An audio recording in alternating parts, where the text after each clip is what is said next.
What happens when they realize they can't control you anymore? When the guilt trips stop working? When the emotional games fail? When you've become too calm, too focused, too stoic to be shaken? They don't walk away. They adapt. They get smarter, dirtier, more subtle. Because when a manipulator loses power over you, they'll do anything to regain control. Not through strength, but through quiet sabotage, twisting reality, turning people, framing you as the problem. And here's the part no one tells you. The more silent and focused you become, the more dangerous you appear. In this video, I'm going to expose 5 dirty psychological tricks people use when they can't manipulate you anymore. These aren't obvious. They're silent, strategic, emotionally draining. If you miss these signs, they'll work from the inside, eating your confidence, isolating you from allies, and pulling you back into chaos. And the most dangerous one? The 4th trick. It doesn't just attack you. It turns everyone around you into a weapon. That's the one most men never see coming, until it's too late. But once you understand what's really happening, you'll never fall for it again. Because a stoic man doesn't beg, doesn't explain, doesn't get played. He observes, he moves, and he wins, in silence. Let's begin. Number 1, the silent smear. They won't attack you directly. They won't confront you with facts or arguments. No, they'll whisper behind your back.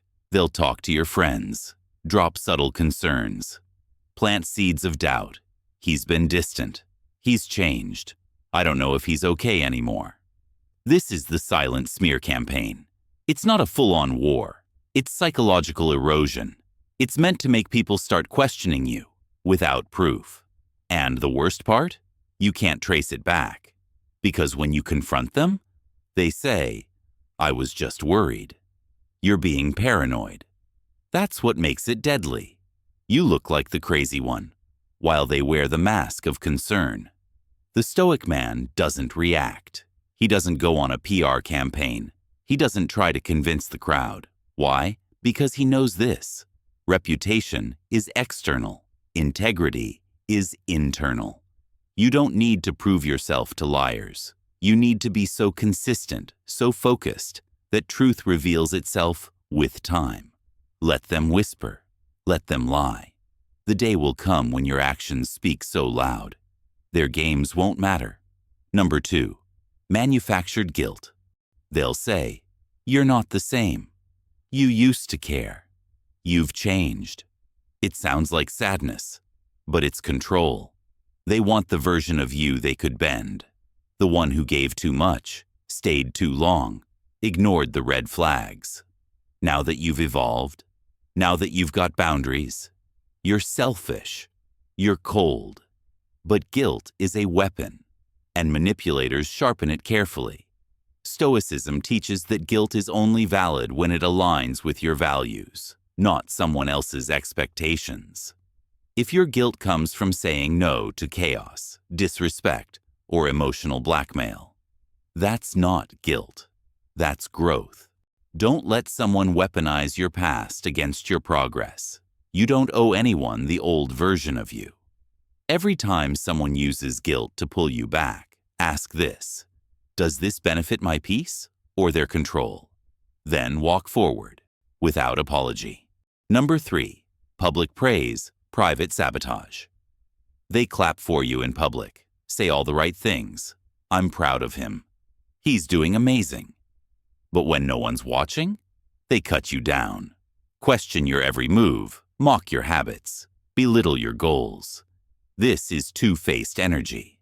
They want to stay close to your light, while quietly hoping it fades. Why? Because your rise reminds them of their own stagnation, and rather than grow, they'd rather dim you. The Stoic doesn't take praise at face value. He watches actions, patterns, energy. If someone supports you only when others are watching, they're not your ally. They're a leech in disguise. Cut them off. No drama, no announcement, just absence. Your silence is their exposure. Number 4, weaponizing the crowd. Here's the one I warned you about. They can't break you alone, so they gather people, friends, family, strangers. They paint you as toxic, cold, dangerous. They use groupthink to pressure you into submission. Now it's not just them versus you, it's everyone versus you. This is manipulation on a mass scale. It's emotional warfare. But Marcus Aurelius said, "The opinion of 10,000 men is of no value if none of them know the truth." You don't beat mobs by arguing. You beat them by standing tall, calm, clear, unshaken.